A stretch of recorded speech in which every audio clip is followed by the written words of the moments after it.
So I mean, I just can't look really at answer the them question. with their unpleasantness. You know, you look like a glass of them. You're like, no, that's not something you eat. They look like a mix between tomatoes and compost. Oh, the things I could tell you about food that I don't eat.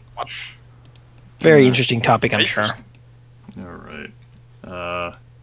We'll go ahead and get started then. Killed Crane? By the gods. Yes. Oh, well, the player characters didn't directly kill Salvatore Crane. You know, we can actually... fuck me explaining that. This is the 8th session of 13th Age. Welcome back, Manaki. Gryph shared, I think, a day or two ago in an IM that he wouldn't be able to join us due to his crazy schedule. This was normally a week where he would be able to join us, but something happened. But at least he did join the group last week. Sheep, why don't you give us all, particularly Manaki, a recap in your own words of what happened last week? Yes, last week we decided to first of all visit Salvatore in the prison. I think that was the first thing he did. Yep. And so we went there and we were like, hey, what's up? Why is everyone dead in here? Because all the merchants and all the merchants that were in the ledger were arrested, and now they are only like half-frozen corpses. And the only person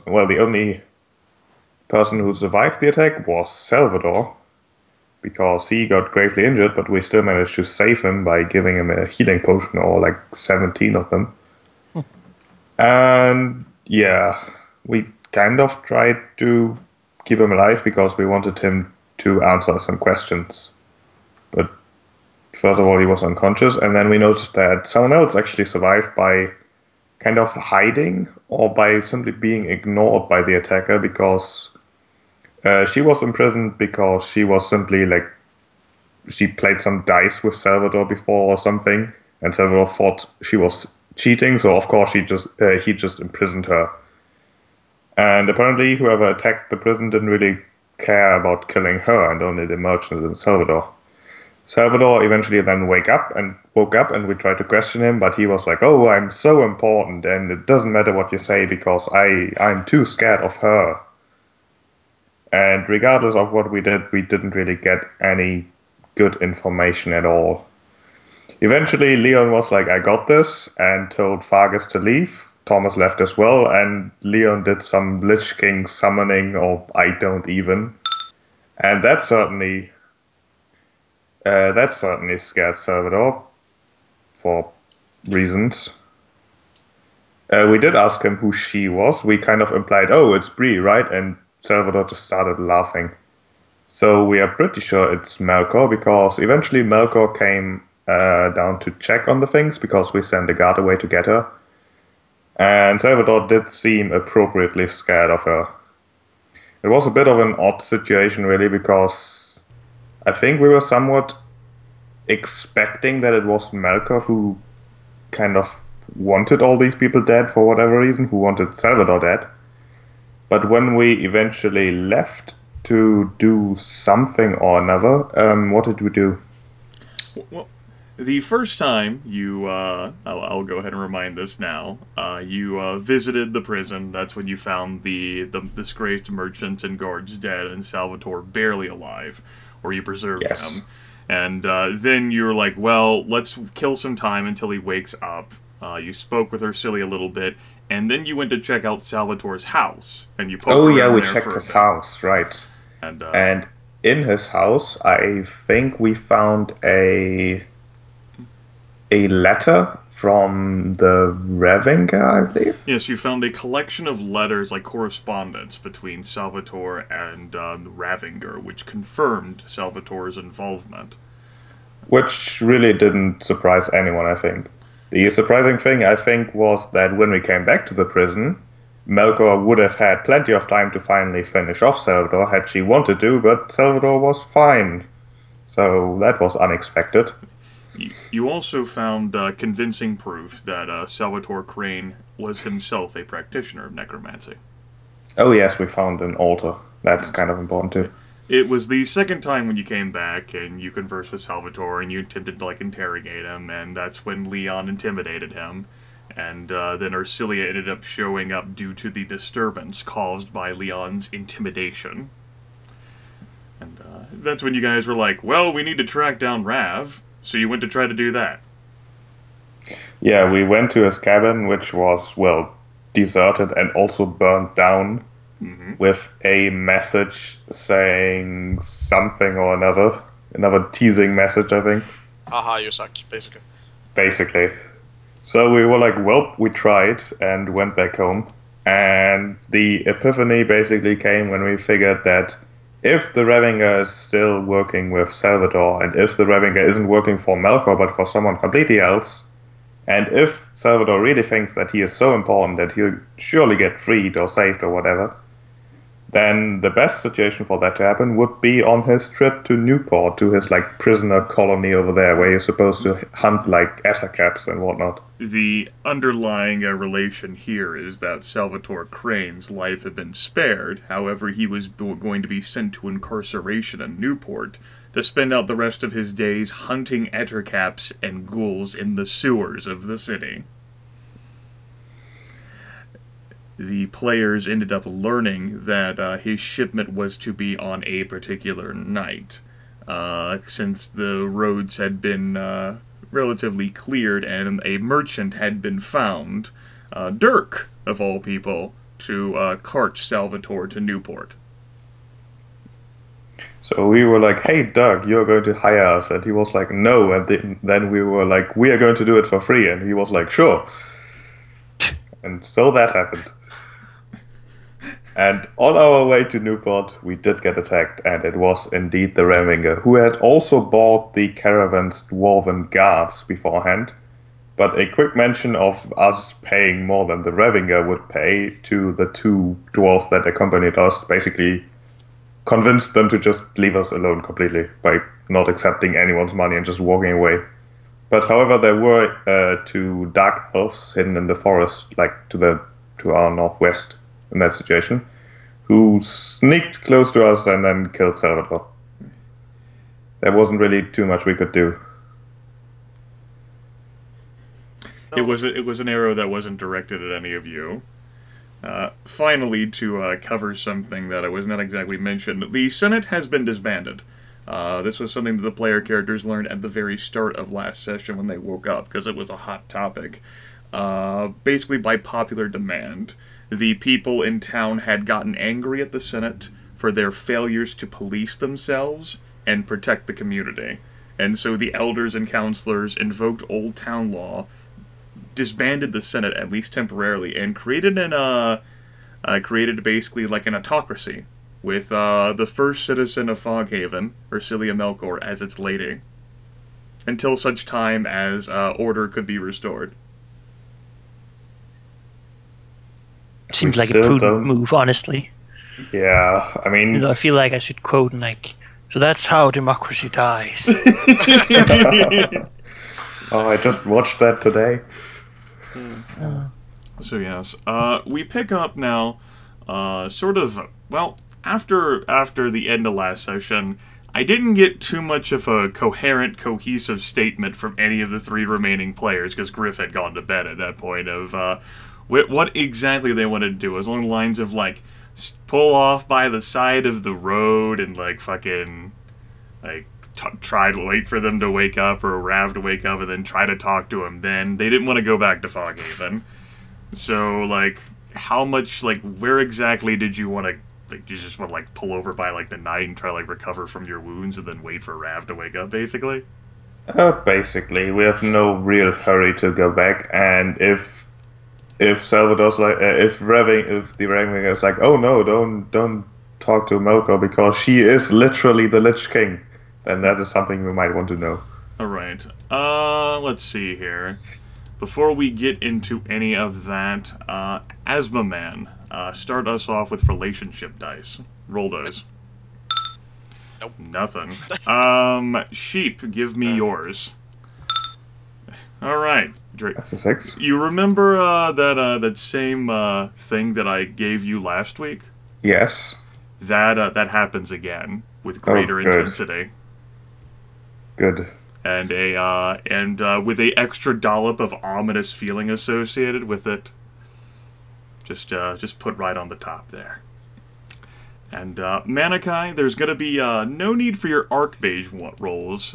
We can handle that. Basically, it'll be triggered by Lord Inator. But do give me a D6 for your High Druid. Will do. Okay.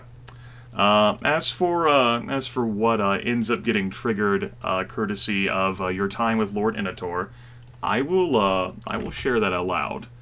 Dwohurim Harsca, you have spent a week with Lord Inator, assisting the Elder Mage. You were provided a pony for the trip to keep up with Inator, as he traveled off-road to the tower near Meadowdell, where you stayed for a night to reaffirm the ward's stability. Afterwards, Inator led you to the outskirts of Newport itself, to meet with a small group of sorcerers and 4 gargoyles. These gargoyles, monsters created from stone, were taken back to the tower for temporary protection until other mages can move to the location. The opportunity to travel with someone like Inator is a great learning experience for you, and not only in your field of expertise. And I'll make sure to put this down so that you can save it and look at it closely. Other wards have failed in recent years, bringing a return of trouble that had once been repressed. In other places, the wards drop temporarily, letting destruction in now and then. The Empire is relying more than ever on the High Druid to defend the seawall because, and this is the true worry, the Archmage's power appears to be failing, either through age or overtaxation.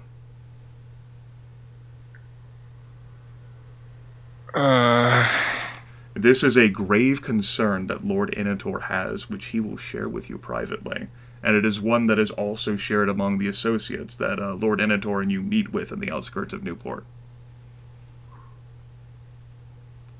It's one of those that's quietly whispered and not mentioned to folks who are outside of the organization, but it's just the frequency and happenings of these wards dropping.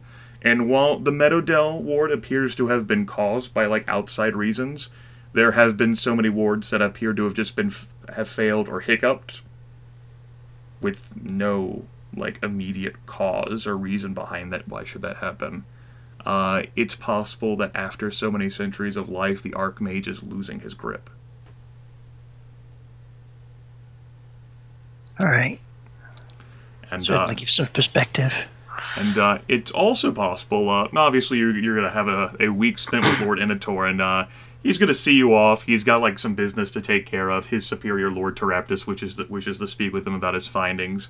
He'll allow Dwohurim to keep the pony and send him off down the road. And Dwohurim, of course, will be traveling carefully and cautiously, I imagine, especially on his lonesome. And as such, he would certainly end up spotting a camp by the road as he ends up making his way to Foghaven. And in the process of spotting this camp, he would end up spotting his erstwhile traveling companions. Oh. That's awfully convenient, sure. Yes, it's as if Deus Ex Machina has occurred. He's currently very sort of, this whole sort of problem he's been told of is kind of, I mean, that's worrying, and not just like on a personal. That's much bigger than he is. That sort of problem, and he hates it. It's the worst. Oh yeah, and it also gives some perspective as to why the Archmage has been so damn lenient with the Druid recently.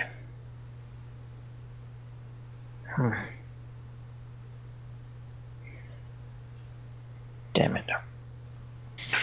Well, just kind of returning anyway. Might as well see what the others have been up to.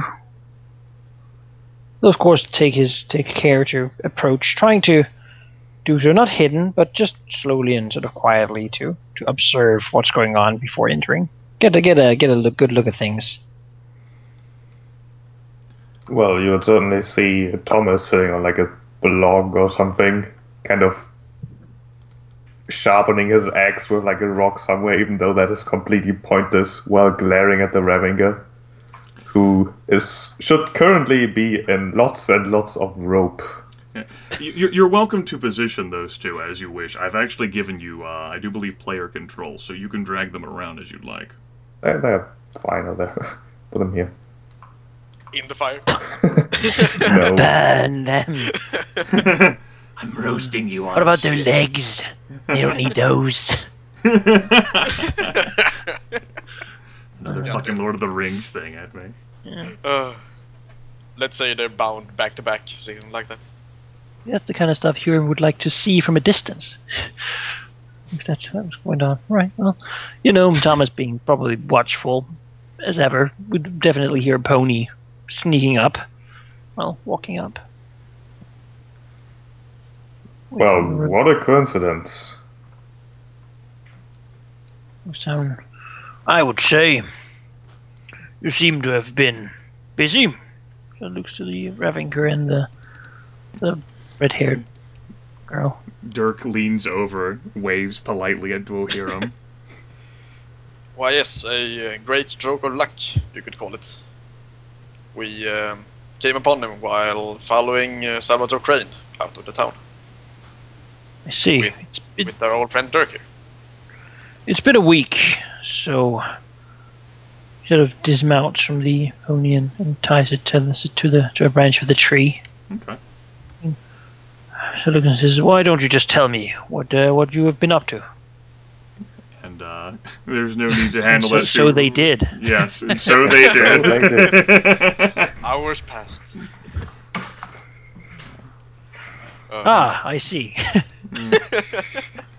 Yeah, Very informative. Yeah, it's quite the story. Yes. By which point, towards the end of that tale, as if it were by God-mandated fate, there is some rustling from the ropes, and then a low moan before eyes begin to open. Good morning, sunshine.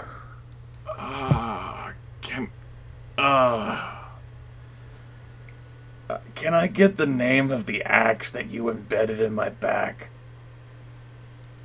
I've never thought of naming it or asking it its name, I suppose. But that really doesn't matter at the moment, does it? There's a pause. No, I suppose not. Now, as you might be aware, your situation is rather peculiar at the moment. And there are about, I would guess, 2 ways this can end. There's some rustling as, like the Ravenger moves from side to side. Like, tries to move, like, an arm back to touch, like, the person who's behind him.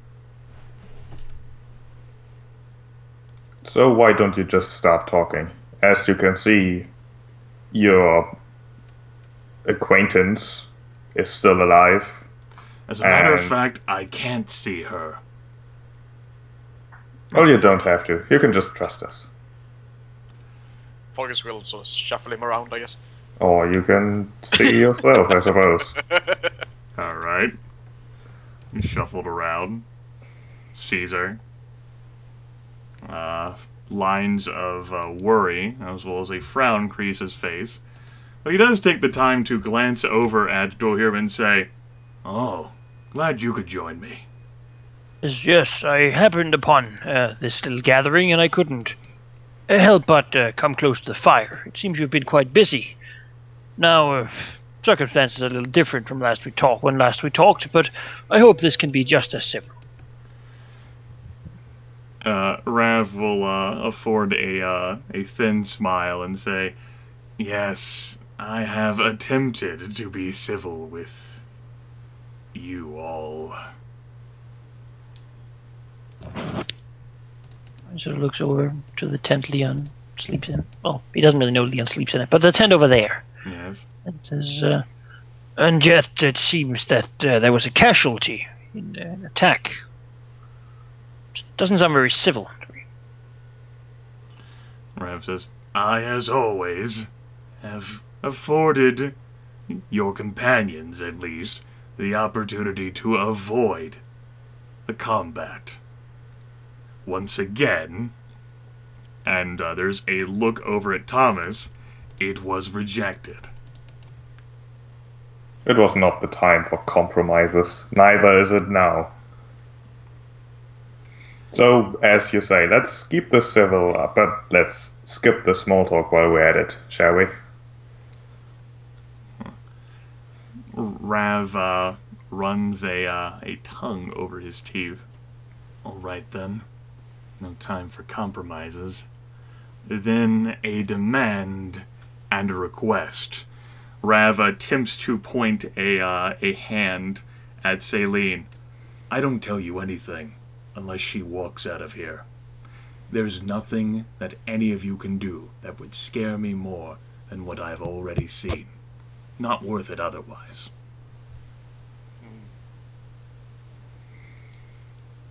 It is worth considering for us at least, but it will depend on what you have to tell us. If it's nothing, or if it's something we already know about, then, well, that's not really helpful to us, is it? Yes, well, perhaps then I shall offer you a small consideration on one part in telling you that one of the Melkors is undead. But that's all I'll say for now. A good start, still. Think back. Have there been a lot of, like, well, he probably hasn't had a large knowledge of this, but what does the Melkor family tree look like? Well, as far as Dwohurim is aware, Ursilia is like the head of the Melkor family, and Bree is one of like her descendants. But there are other Melkors who are out there elsewhere in the world. Dwohurim's never met them. He hasn't heard of them. But Bree is a direct descendant, as is her child, of course, Alex. So, which one? Rav lifts her brows and says, I believe I've said my piece. I will wait to see whether my demand is fulfilled first.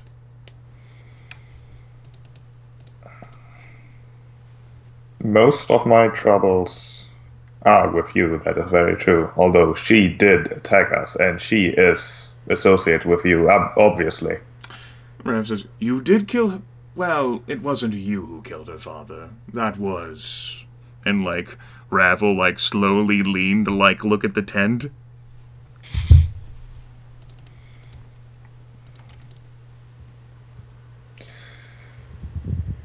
Now, to even consider your demand, as you put it, even though you're not really in a position to demand much... Oh, I think I am, otherwise you would have killed me. I'm not a man who kills without conscience. You are in as awkward of a spot as some of us might be, and that is something I certainly acknowledge. But I need to have some sort of assurance that letting her go would not cause even more problems for us. Rav will nod slowly and say, well, you've effectively dismantled all of the bandits who had been raised to cause undue chaos with the intent of strangling... You know, aside from that demand, a request, there was an apple along with my belongings. Could I have that? No. We'll get you a new one. I'm sure Fargus can find something. Rav looks at Fargus like, I haven't had a drink in so long, Druid. I would really help lubricate the conversation.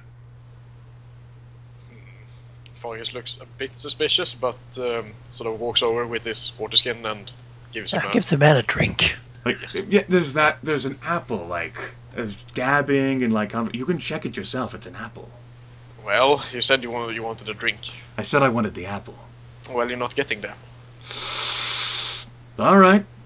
Play hard then. Why do you want that apple? I'm hungry. You want something other than that apple? I can give you some bread if you want it. I want the apple. Just listen, it is standard procedure to not give a prisoner anything he specifically requests if it is a specific item. That is just how things go. You can split the apple, you can augur it all you want, you can check it to see whether there's a key in it, whether it'll teleport me away to another plane of existence. I just wanted my apple. Or we can just not bother and not give it to you. It's Where was this apple? Where was these things? He'll tell you that they're in his belongings with, like, the stuff that he had with him. He'll look to the others, like, questioningly. Well, I don't know. It's an Probably apple. still Where does he belong? Where's his belongings? Maybe still in the wagon or one of the tents. I'm not sure. Probably in one of the tents. Yeah. Let's Like say the it's southern in one. distance.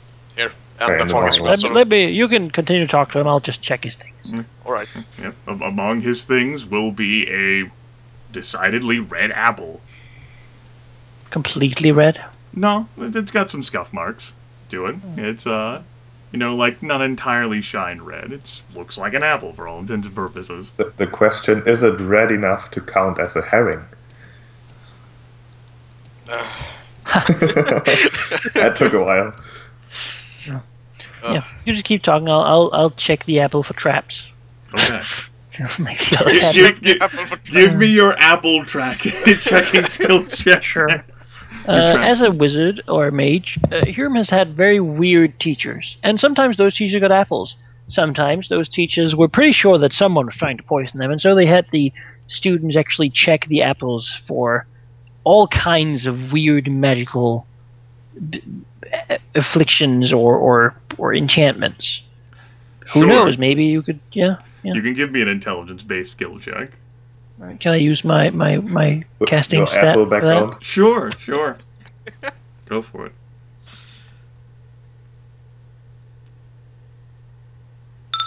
Right, All right. 20. Looks like Rav is fairly fond of apples. There's 5 total in the pack, along with some other foods. The apple does not appear to be magical. There does not appear to be a key. It does not appear to be a potion of commit suicide, nor does it appear to be a potion of all of these ropes suddenly fall off of me, I immediately pull out my scimitars and kill you. Yeah. It's exactly what it says on the 10 in this case. An apple. He'll take the best looking one. Okay. And eat it himself in front of you. Well, Raph, here's the deal. First of all, well, you will have to be handed into the proper authorities. That is clear, I think. Second of all, I want a big promise from your whatever she is to you, that she will accept that also and not seek revenge or something. Simply accept that you've lost, and that will be that. The authorities. Out of curiosity, who is the authority now by chance? What with Salvatore over there being in his current state? Well, for now you can... For now, at least in this circumstance, this location, you can consider me the authority. Oh, I like it.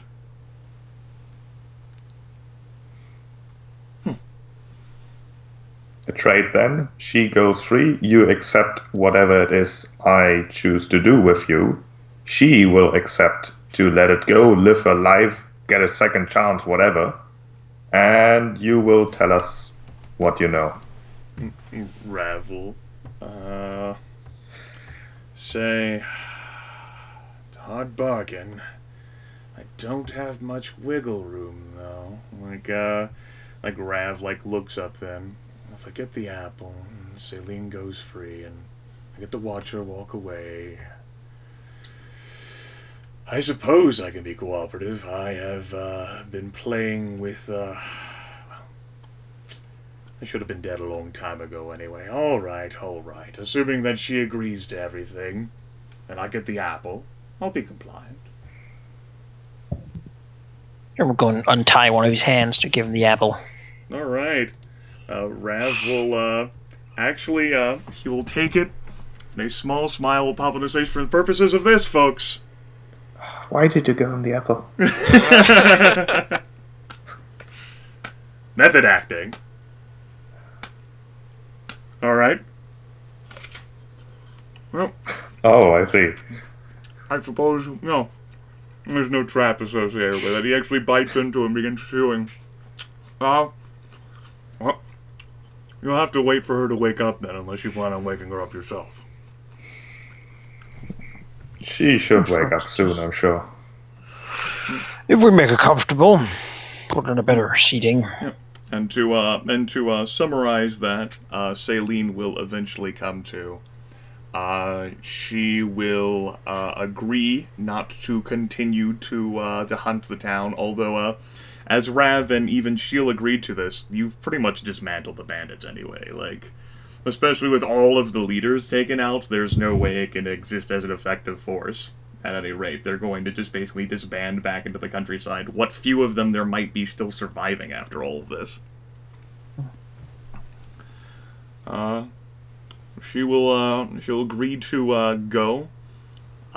If she will be released, there will be a few tense exchanges, looks, between Rav and Celine. But I mean, other than the undeniable anger which exists in her throat, probably because of the fact that her father died and all, she is willing to accept leaving and probably heading for Newport.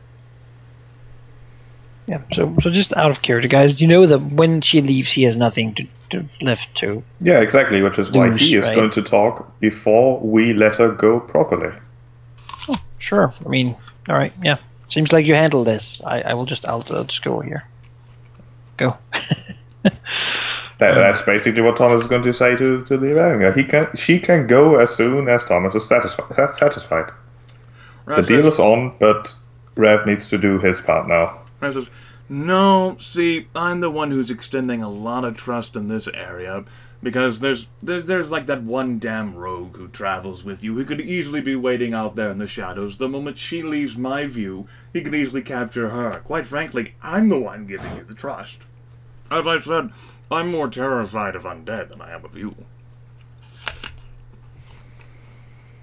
You're making this very difficult. Yes, well, that happens after you arrive on the scene and completely dismantle everything I've been looking to achieve over all this time.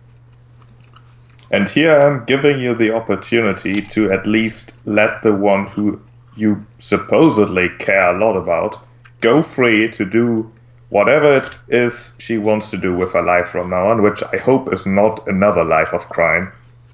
Crime doesn't pay. Don't do drugs. And I, the Whispering Ravinger, You get your just desserts. Bandit It's Lord as easy as Extraordinary. You did not let me finish. What I'm allowing here is giving you all information you would never, ever be able to find out otherwise. I suppose you could always try capturing Ursilia Melkor or Bree.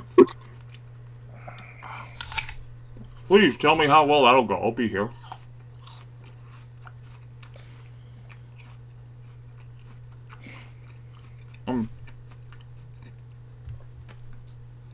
I suppose there's nothing we can do than deliver them both to Ursilia. Rav actually says, you could do that, but the problem with that is, if you deliver me to Ursilia, will you be of any more use to her? It's sort of the question. I don't know why I would need to be of use to her. The real question is... The real question is, why wouldn't you want to be of use to her? That's why you're still alive, isn't it? I don't think so, no. Well, of course you wouldn't. That's why you've chosen to side with her.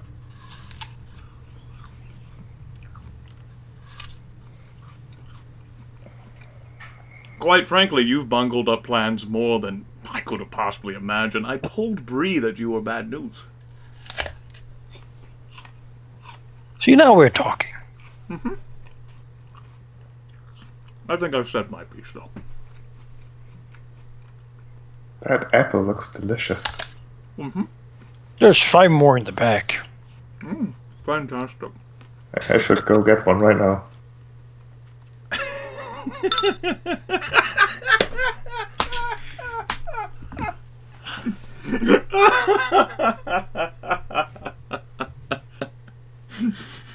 I knew this was a great idea.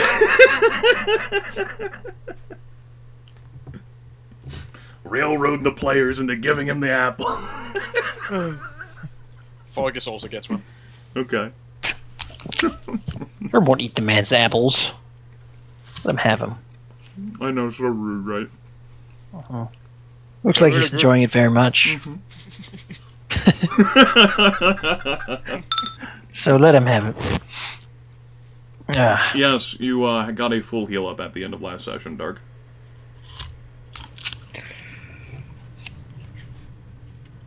Good.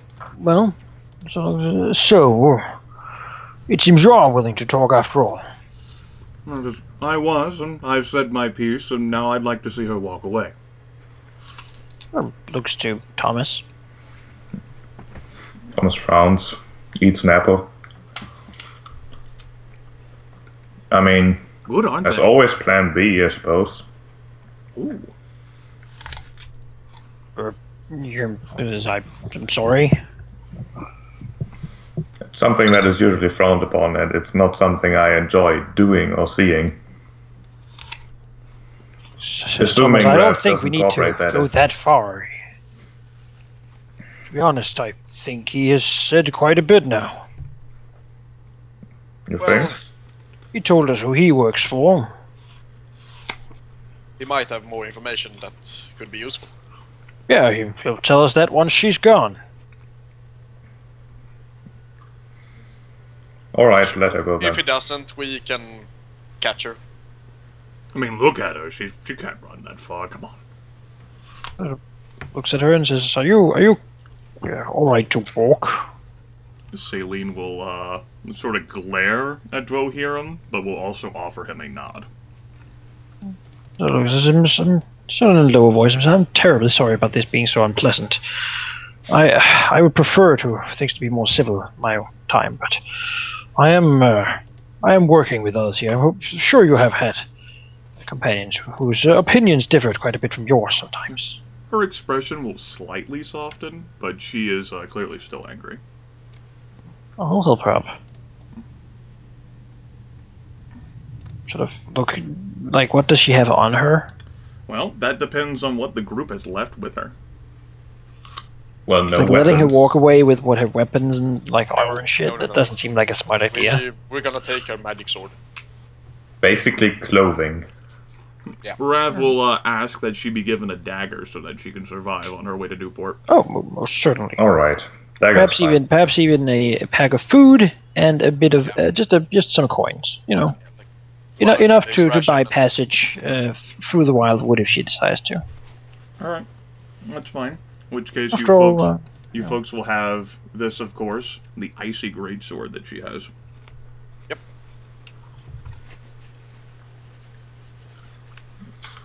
And then, unless there are further objections, Saline will get up with a final look back at Rav. He'll nod at her, and she'll begin to move away down the road.